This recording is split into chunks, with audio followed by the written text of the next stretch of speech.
كودينيا بالقصة كلها يا كبرنا أنت ولا سوي سكاسو مرتا يعني قلبي أكبر والله قصدي لا ياب كبرنا هذا بين أنا سوق مريا يعني أنا نسبرنا إنا كي هذا نسبرنا نمبركي أي قرتي نمبركي مركي قرتي إنا كي أذوق مركم مدو وده هلا ينادي أذوق سنة يبرد أيونا كي جور يسوى بندكتي مركي جور يسوى بندكتي في جواري حندوني هيركنا أنا معده حمن دوني أنا كوش يا جوال على إيكالي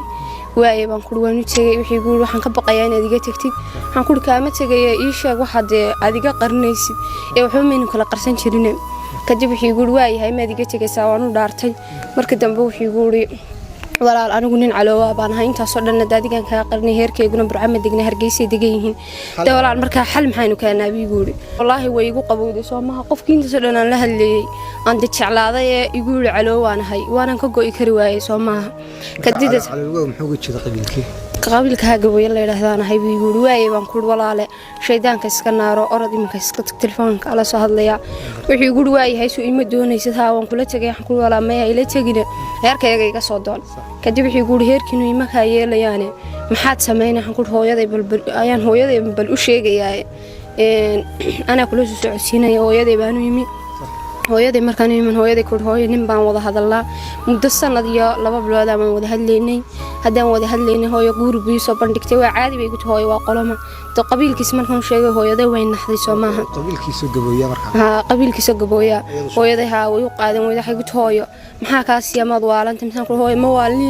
inaka saan wada hadlaynay markuu ii sheegay ana meelan kaga tagaan waay ee maxaan sameynaa heerkayga adigu mobilka baa la iga qaaday waa la dilay de wallahi xaaladda iga soo martay de cidimay koobi kareenin markii dambe inankii markaan ku wada wallahi heerkayga waxay ku dhaahdeen duciya habaar mid ahaan kala qaado de anna waxaan ku wada walaal ducadan qaadanaya kadib wixii ugu jeer sasadka aan Soomaha waa caadi inankii lambarkii buu tuuray lambarkii markuu tuuray wuxuu aaday uu tahriibay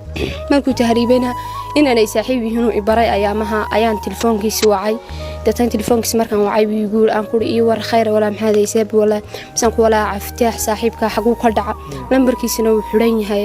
kadib si guul wallahi ma garanayo adu maanad ogeyn marka uu iga qarnay misan ku wala ma ogayo ii sheeg adigu kadib si guul goorma ku gudumsan misan ku muddo 3 bilood ah ma arkin wallahi si guul wala aftaax uu tahriibay ma ku jira deemika wala waxa laga bixiyay bii guuri 8,000 qoy 10,000 waa laga doonay wallahi nima baan weydiinay niyadeeda waan ka saaray waan iska ilaaway waayo qofka haduu tahriib rajo ma laha kadib sana ana gurigeyga aan iska jooga ayuun biinanka maalinta WhatsApp-kayga inaan ka share siiyay inanka marka uu tagay Jarmalku wuxuu kalay Talyaaniga markuu galay uu ka sigo Jarmal buu galay Jarmalkii markuu galay ayuu imnanka in badan daana wada hadlin ay la soo hadlay waan gartay markaan ku dhii waraa aftaax khayr abaan ku ila hadlay ma guursatay wala mawli ma guursanine adu ma guursatay imsuur wallahi waan guursado ilmo yar baan dhalayo gabadhii aan isku qabiilnahay waan guursaday Soomaha wallahi maxaad saa igu sameeyay imsuur kuma sameeyay sidaas heerkiina de wadigii guur duciya habaar midhaan baan qaaday wadigii ducada qaatay waaye baan ku meel walba blog baan ka saaray sidii bay igu dambeysay